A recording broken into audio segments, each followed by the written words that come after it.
Famílias que vencem são as que se unem quando a tempestade chega. São as que se perdoam, se encorajam e se respeitam. Famílias que vencem não são perfeitas, mas aprenderam a conviver com as diferenças. E nas fraquezas encontraram força. No perdão encontraram vida. Na fé acenderam a esperança. Afinal, vencer nem sempre é erguer a taça, subir ao pódio ou cruzar a linha de chegada.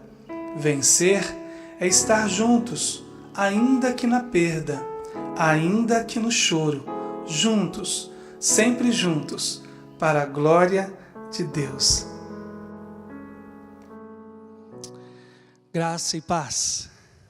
Que Deus abençoe sua família e a sua intenção ao deixar a sua casa e vir a este lugar nesta noite.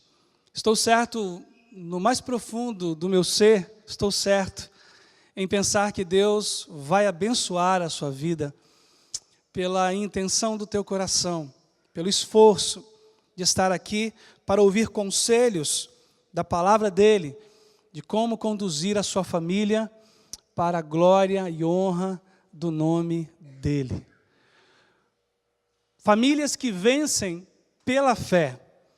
A gente acredita que as Escrituras, quando elas nos desafiam a viver pela fé, esteja propondo muito mais do que a gente confiar de vez em quando, ou muito mais do que o brasileiro está acostumado com uma fé mística, a fé de que as coisas vão melhorar por si mesmas, sem uma força superior que controle e rege todo o universo.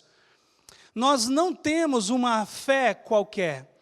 É exigido de nós que nós venhamos a exercer a fé que Deus nos deu. Por isso tem a ver com Ele. Quando você vai em algum lugar público, você logo procura por essa placa, Wi-Fi, né? Você quer conectar, você quer utilizar o recurso tecnológico de se comunicar com alguém.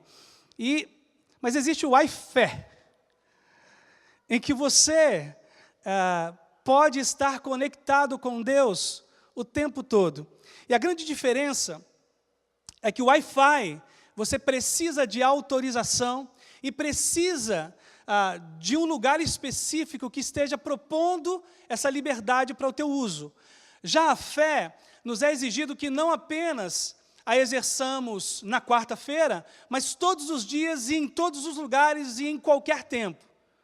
Por isso é que família, ela é um grande desafio para o exercício da fé, porque pode ser que a gente tenha aprendido a ser família unida, família amável, aqui dentro, durante 2 horas, como no nosso caso hoje, 1 hora no período de culto, mas que quando voltamos para nossa casa, nos esquecemos do exercício dela, da graça divina em viver para Ele, porque isso é fé. Fé é a graça que Deus mesmo nos dá para viver uma vida integral para Ele. Por isso é que Hebreus vai nos desafiar a viver pela fé crendo naquilo que não se pode ver, ver aquilo que não se pode ver, tocar aquilo que não se pode tocar. E gosto dessa frase, que diz que ter fé é assinar uma folha em branco e deixar que Deus nela escreva o que quiser. Vivemos um tempo de muita desconfiança, de muita decepção em relações, sejam elas afetivas ou simplesmente humanas. E nós somos desafiados por Deus a nos relacionarmos com Ele de uma forma absoluta, sem um pé para trás.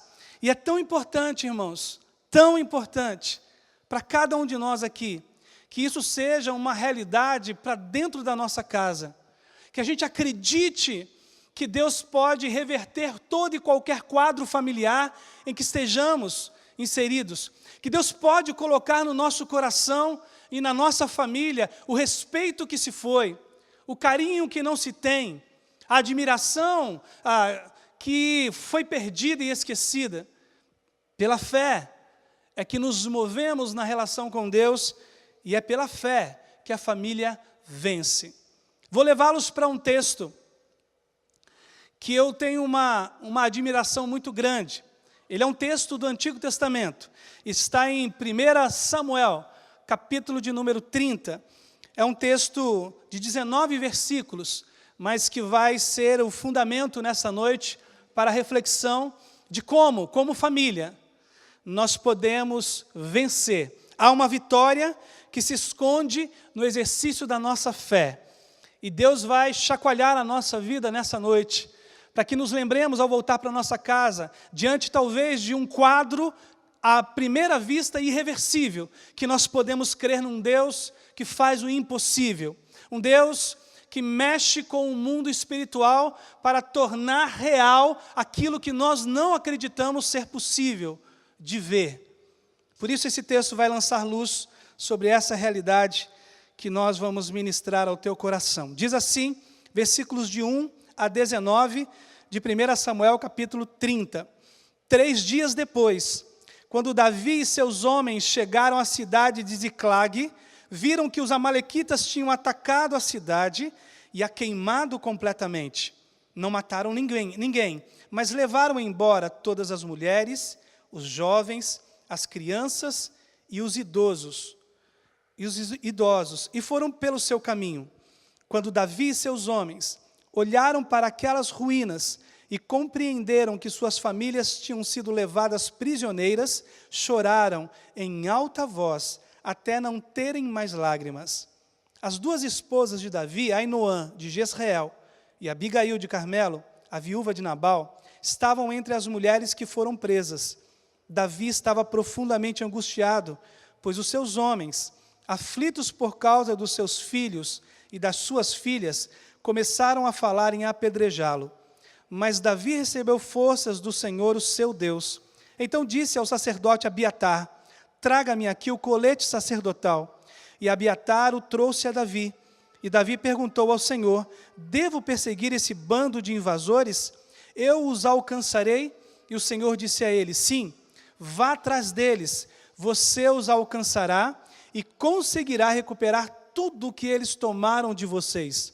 Então Davi e seus 600 homens foram atrás dos amalequitas. Quando chegaram ao ribeiro de Bessor, 200 dos homens ficaram ali. Eles estavam tão cansados que não aguentaram atravessar o ribeiro, mas Davi e os outros 400 atravessaram e continuaram a perseguição. A caminho, encontraram um moço egípcio no campo e o trouxeram à presença de Davi. Deram-lhe água e comida, um pedaço de bolo de figo e 2 bolos de passas. Fazia 3 dias e 3 noites que esse moço estava sem comer e sem beber. Com isso, o rapaz recobrou as forças. Quem é você? E de onde vem? Davi perguntou a ele. Sou egípcio, servo de um amalequita, respondeu ele. Meu senhor me deixou para trás há 3 dias, porque eu estava doente. Estávamos voltando do nosso ataque aos queretitas no lado sul deles. Havíamos atacado o sul de Judá e o Neguebe, e a terra de Calebe, e pusemos fogo na cidade de Ziclague. Davi lhe perguntou: você pode dizer-me para onde essa tropa foi? O moço respondeu: se você jurar pelo nome de Deus que não me matará, nem me entregará ao meu senhor, então levarei você a eles. E o moço os levou ao acampamento dos amalequitas. Eles estavam espalhados pelos campos, comendo, bebendo e dançando com alegria, por causa da enorme quantidade de bens que haviam tomado dos filisteus e da terra de Judá. Davi e seus homens os atacaram no dia seguinte, desde o amanhecer até o anoitecer. Não escapou ninguém, a não ser 400 moços, que fugiram montados em camelos. Davi conseguiu recuperar tudo que os amalequitas haviam tomado, inclusive as suas 2 mulheres. Não faltou coisa alguma, nem pequena nem grande, nem os filhos nem as filhas, nem os bens, nem qualquer coisa que os amalequitas tinham levado. Até aqui. Orem comigo. Pai, nós dispomos o nosso coração e a nossa mente agora para o Senhor ministrar. Que Teu Espírito nos convença da verdade desse texto e que sejamos não só convencidos, Pai, mas cheios da Tua graça, para viver a Tua palavra, para a Tua glória, em nome de Jesus, que todos digam amém. Que assim seja. No capítulo de número 29, Davi procura auxiliar o rei Aques, rei da Filístia, para ajudá-lo numa guerra que envolvia enfrentar Saul e o exército de Israel. O rei Aques, aconselhado pelos outros governadores e reis, disseram: eu não confio em Davi, porque vamos enfrentar israelitas e ele é um israelita, e ainda que seja teu amigo, ele pode se voltar no meio da batalha contra nós, nós não queremos.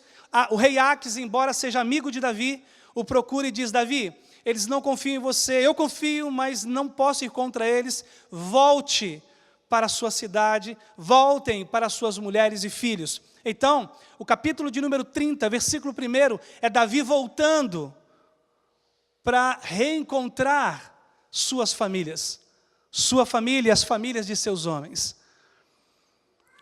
O que nós não imaginamos, e nem Davi imaginava e seus homens, é que a recepção seria completamente diferente das que eles estavam acostumados a receber. Eles não viram filhos, pequenos ou grandes, correndo ao seu encontro. Também não ouviram no arraial da cidade que habitavam o barulho de instrumentos celebrando o retorno. Eles viram ao longe uma fumaça que instruía o coração deles que alguma coisa estava errada, que alguma coisa estava fora do comum. E o coração deles se enche de medo e pavor, até confirmarem o que o coração havia percebido como instinto. Suas mulheres, seus filhos haviam sido sequestrados, levados cativos por um povo que nessa época eram conhecidos por suas terríveis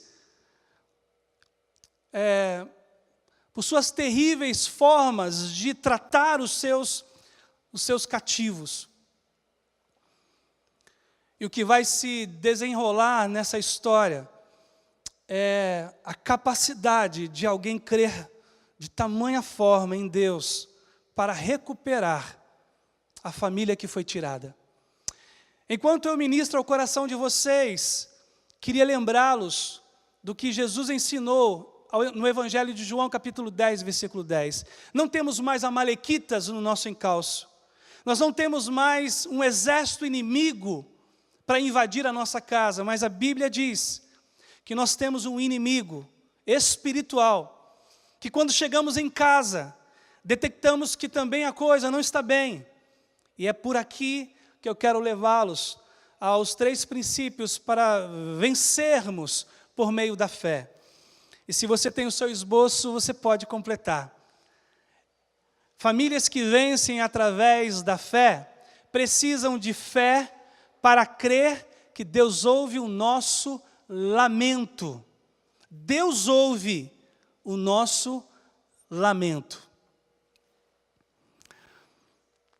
Eu não sei quantos de vocês já choraram aquele choro de soluçar, aquele choro que parece não poder ser contido.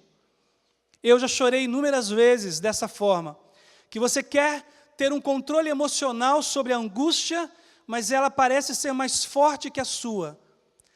Eu já chorei em relação ao meu casamento, já chorei em relação aos meus filhos, esse choro. Lamento é um choro bíblico que no original é apresentado como o maior sentimento que a alma possa enfrentar. É o choro incontido de uma total desesperança que invadiu o coração. E é esse sentimento que vai tomar, segundo o texto que nós lemos, o coração de Davi e de seus 600 homens. O texto diz que eles choram até não terem mais forças.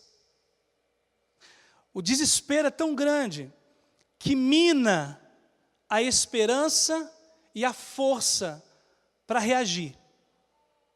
Talvez você tenha lamentado essa semana.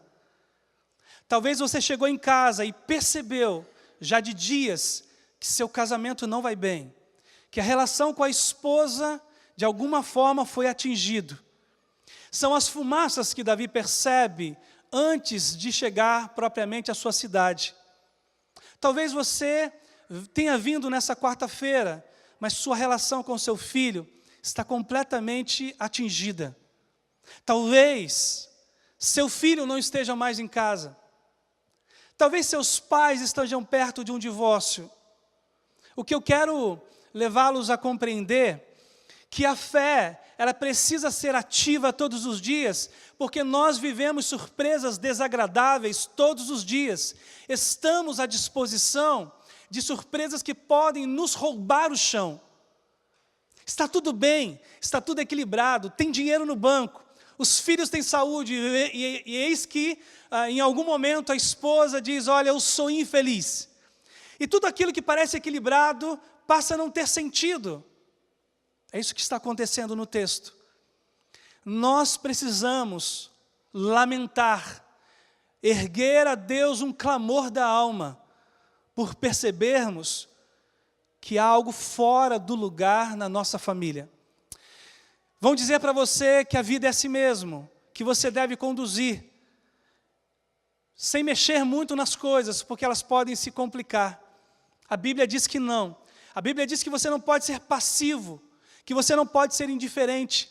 A Bíblia diz que você não pode, de maneira alguma, percebendo um fogo, percebendo a ausência, tocar a tua vida indiferente. Precisamos erguer um lamento. Talvez seja hoje, talvez seja esse momento, nos próximos minutos, que Deus receba o choro, mesmo sem uma expressão em forma visível de lágrima. Que você no interior diga, Senhor, muito obrigado por Tua palavra nessa noite, porque eu tenho sido indiferente àquilo que é de ruim que tem ocorrido na minha casa. Você precisa ter fé para crer que o teu lamento, manifestado por ter percebido algo de diferente na sua casa, a doença de um filho, o desemprego do marido, a depressão da esposa, o fato da filha não ter dormido a noite anterior em casa, que todas essas coisas evidenciam que há um problema que vai exigir a tua fé. Infelizmente, muitos de nós só reconhecerão o valor de sua família quando a perder. Por isso, chore enquanto você a tem. Chore porque o seu lamento, ele é ouvido por Deus. Se Deus tem ouvidos para o louvor, Deus tem muito mais ouvidos para o clamor. Clame a mim, ele diz em Jeremias 33:3, clame a mim. E eu gosto muito das Escrituras quando mostram evidências de pessoas que choraram e lamentaram e foram ouvidas. Ana ergueu aos céus um lamento por sua esterilidade, não podia ter filhos, e ela então ergue aos céus um choro que só sua alma poderia liberar. Tanto que o profeta Eli define o choro de Ana como um estado de embriaguez. Tamanha era a ausência de esperança no coração dela. Ela lamenta. Ó Senhor, olhe para mim, olhe para a tua serva com misericórdia. E o lamento de Ana foi ouvido. E ela teve um filho que escreveu possivelmente o livro que nós acabamos de ler. Profeta Samuel. Você se lembra de Agar no deserto, expulsa por Sara, esposa de Abraão. Ela pega Ismael e segue ao deserto de Berseba e coloca o menino longe dela, porque não queria ver o filho morrer de sede. Eis que Deus, no choro de uma mãe, envia o anjo, e o anjo lhe diz, Agar, Deus ouviu o seu lamento, Deus ouviu o seu choro, e é enviado da parte do Senhor o livramento. Talvez vocês se recordem comigo do choro do povo de Israel no Egito. Eles levantam a Deus um clamor tão grande que move o coração do Deus Trino para tocar no coração de Moisés e então libertar o povo. O seu lamento por sua família, o seu choro angustiado pelos seus, sobem aos céus e tocam o coração de Deus. E você precisa crer nisso.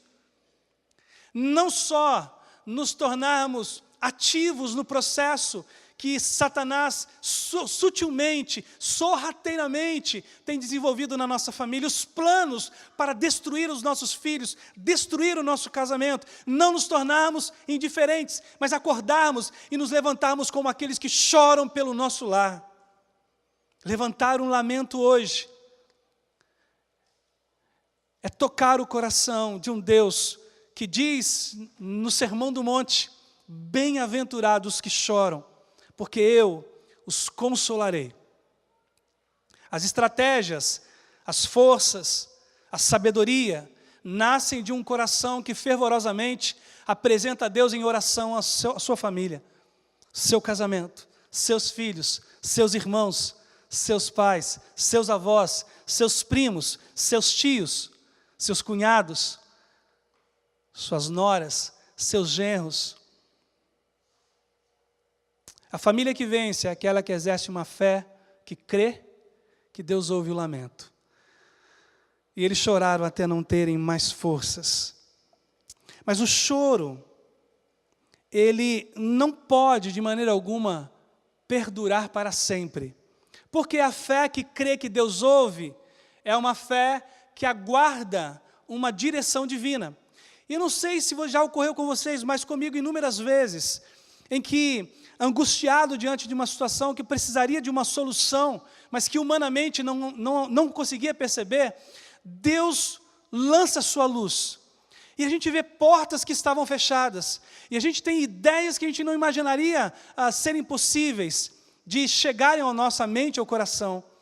Por isso, é que tão logo você levante um lamento, esteja pronto para receber a solução da parte de Deus, porque Deus espera que você tenha fé para crer que você precisa ter uma atitude.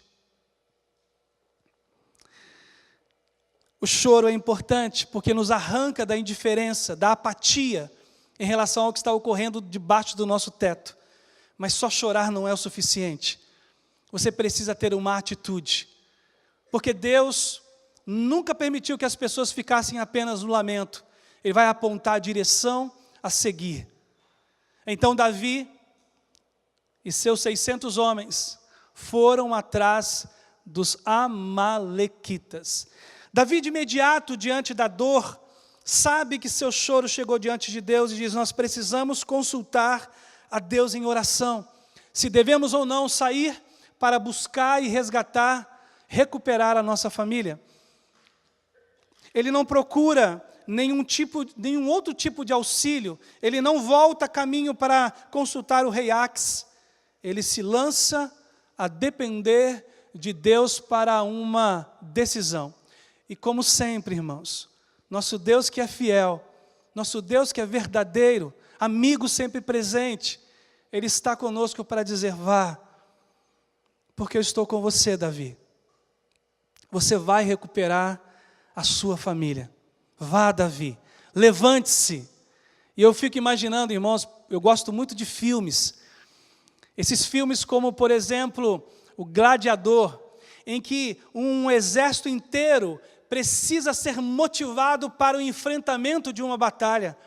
É preciso colocar coragem o suficiente no coração, e isso é o líder que tem que fazer, é o general que precisa fazer, em cada coração, para o obscuro, para o inexplicável que precisa ser enfrentado agora. E imagino Davi pondo em pé seus homens que estão cansados, chorando, sem forças. Levantem-se, homens, porque Deus acaba de me dizer que nós vamos ser vitoriosos em recuperar a nossa família. Imagino a cena de um tentando ajudar o outro. Vamos levantar, Deus é conosco, nós vamos vencer. Você precisa ter atitude. Você precisa romper a timidez. Você precisa dar o braço ao torcer e pedir perdão. Deus espera que nós tenhamos atitude. O nosso Deus é um Deus de atitude. Deus, quando pensou no universo e viu pela sua onisciência, porque Ele tem todo o conhecimento, quando Deus viu o homem que Ele criaria para a sua glória caindo, desobedecendo, Deus, Ele não ficou passivo. Ele desenvolveu planos. Ele age, porque Deus é um Deus de atitude. E Ele vai consumar a sua atitude, Ele não fica apenas na promessa. Talvez, irmão, querido esposo, sua esposa esteja esperando uma atitude tua. Talvez, querida esposa, teu marido esteja esperando uma atitude, teus filhos esperando uma atitude de vocês como pais. Vocês, filhos, talvez seus pais estejam esperando uma atitude de vocês. A noite de hoje, ela precisa ser selada com o desafio de talvez não sabermos o que vai nos ocorrer, como Davi e seus 600 homens não sabiam, mas uma disposição para crer. Uma disposição incansável de imaginar que Deus vem conosco, que nos dará a vitória, porque há uma grande distância a ser percorrida entre saber o que precisa ser feito e fazer. Você vai voltar para casa, para o mesmo ambiente que está gritando, haja. Pare de apenas chorar. Haja. Tenha uma atitude. Foi assim com Davi.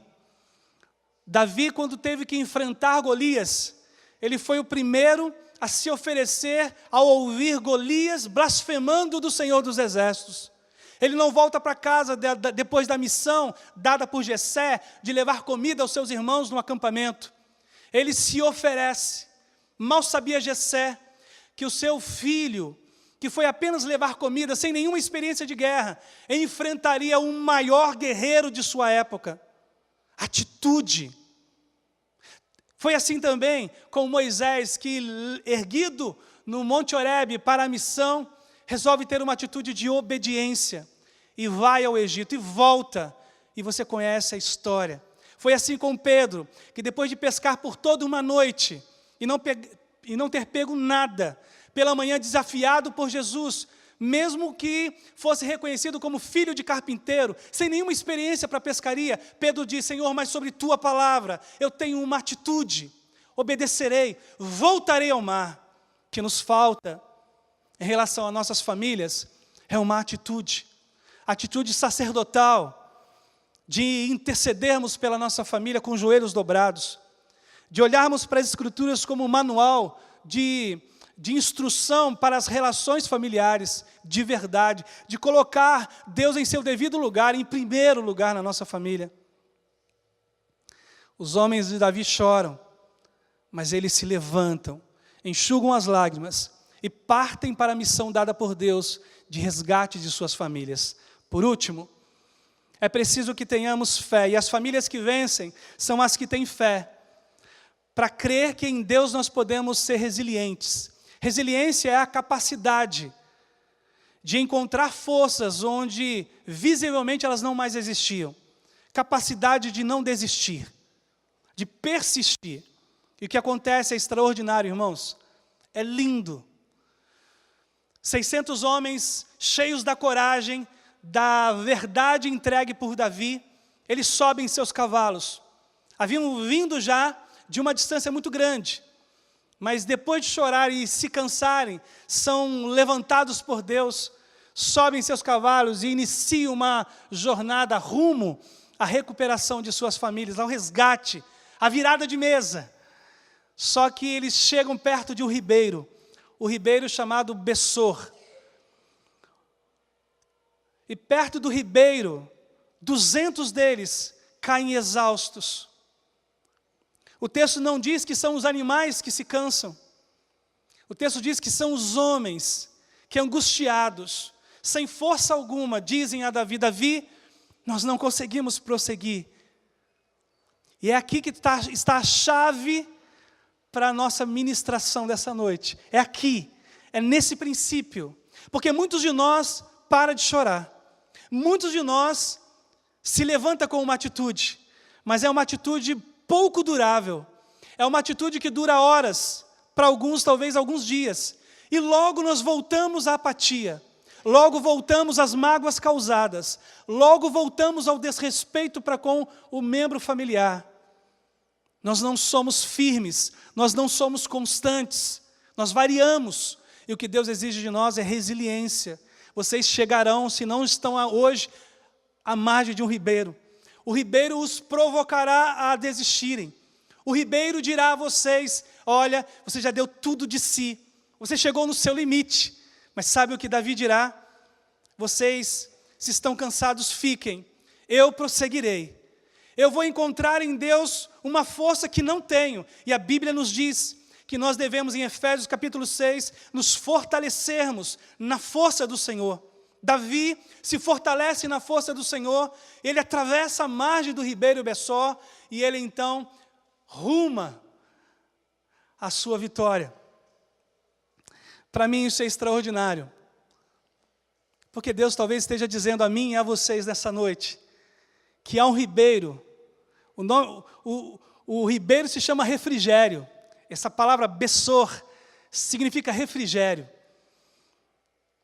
O que Davi encontrou naquele rio não foi o que os 200 homens encontraram. Davi encontrou um descanso para a sua alma prosseguir. Eles encontraram um refrigério para desistir.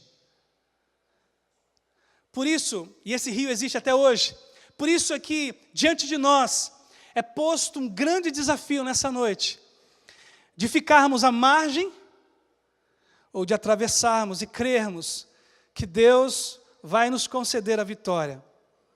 Agora você precisa imaginar isso comigo. Você precisa imaginar que a vitória que você espera, que a mudança familiar que você espera, não está simplesmente repousada na atitude, mas na continuidade. Por isso você precisará atravessar o rio. Se você ficou à margem, Deus está te conclamando, está dizendo a você, você lamentou, você chorou, eu ouvi o teu choro, mas chegou a hora de você atravessar o rio. Eu queria desafiar, ou me unir ao desafio com vocês nessa noite, de crermos nisso. Pai, eu nem cheguei a lamentar sobre a minha família. Se minha filha quer seguir a vida que ela abraçou, que seja. Se meu casamento não pode recobrar as forças, que seja. Deus espera que você se levante com fé o suficiente para lamentar. Com fé para lamentar. Com fé para ter uma atitude. Com fé para ser resiliente. Ó Deus, põe em mim a coragem que eu não acredito possuir. Coloque em mim agora a sabedoria que à primeira vista parece que se foi. Porque, ó Deus, eu preciso de uma vitória na minha família. E talvez você já tenha procurado muitos recursos. O recurso que Deus entrega a você é a sua fé. Apóstolo João escreve em sua primeira carta: e esta é a vitória que vence o mundo. E esta é a vitória que vence o mundo, a nossa fé. Que Deus lhe dê toda a coragem, todo o ânimo para crer nisso. Vamos colocar em pé? Obrigado, Deus, porque o Senhor nos escuta. E nós cremos que não há impossíveis. Nós cremos, Senhor. Amém.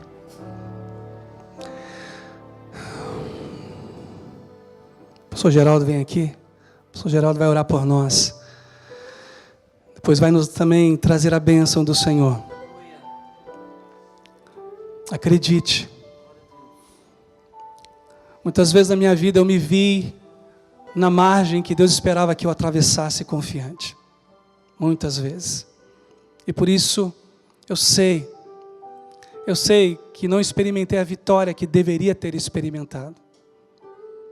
Mas se você saiu do seu lugar, você creu. E a Bíblia diz: tudo é possível ao que atravessa. Tudo é possível ao que crê. O pastor Geraldo vai orar por nós. Depois eu queria que você não fosse embora sem fortalecer e encorajar as pessoas que estão próximas a vocês, dizendo: olha, que Deus te dê vitória que você precisa, que Deus abençoe a sua família. Logo depois dessa oração, nós faremos isso. Amém. Você que está aí perto da sua família, abraça a sua família, fica pertinho dela. Pai, queremos te agradecer por essa noite, Senhor. Vamos sair daqui mais fortes, Pai, prontos a enfrentar aquele que veio para destruir as famílias, Deus. Famílias daqui sairão para refletir a Tua glória, onde outras famílias irão enxergar a Tua glória sendo resplandecida, Pai. Deus, derrama sobre cada uma aqui uma unção de proteção contra as artimanhas do mundo, Pai. Nós colocamos por terra agora, Pai, toda a força externa contra as famílias dessa igreja, desse bairro, dessa cidade, do estado, Pai, do Brasil. Deus, família nasceu no Teu coração, por isso entendemos o porquê de tantos ataques, Pai. Mas colocamos agora por terra também os ataques contra as nossas famílias, Pai. Deus, que possamos estar preparados a viver o melhor do Senhor, refletindo aquilo que nasceu no Teu coração lá em Gênesis 2, como princípio de família. Obrigado, Senhor, por essa palavra, pela disposição do pastor de fazer uma série nesse mês, específico para as nossas famílias, Pai. Que possamos caminhar mediante a Tua luz e a Tua palavra, refletindo a Tua glória, sendo exemplo para outras famílias. Obrigado, Pai, porque a Tua palavra é viva e eficaz. Que o amor de Deus, o amor do nosso Pai, a graça do Senhor Jesus Cristo de Nazaré e a amizade contínua e consolação do Espírito Santo esteja com todos aqui, não só agora, mas para todo sempre. Amém, amém.